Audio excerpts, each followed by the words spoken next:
I know just listening to my own sixth grade daughter practicing her violin, it's interesting, and then to see 5-year-olds being able to pick it up and not only pluck the strings but start to get working with the bow work. And I know we've got kindergarten parents on the call, so I wanted to make sure that you see that they will get that experience all the way through.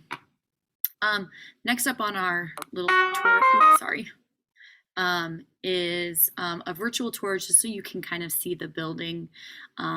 We do actually have quite a large campus. Trillium Springs is using our old building. You may have read that at the very beginning. So when you come in, you'll see Trillium Springs. Our times are not the same. So our school hours are 8 o'clock to 3 o'clock, and they are later, so we don't have to worry about crossing traffic. Students can begin getting dropped off as early as 7:30. And then the tardy bell rings at 8, and our dismissal is usually over around 3:15, 3:20 in the afternoon. We do offer before and after school through the after school enrichment program. That is an additional program, so there's a fee, and I know she does have scholarships available, so that would be something else that you would sign up for if that was something that you needed for your child. All right, if there's no other questions, I'll go ahead and show you guys what our facility looks like.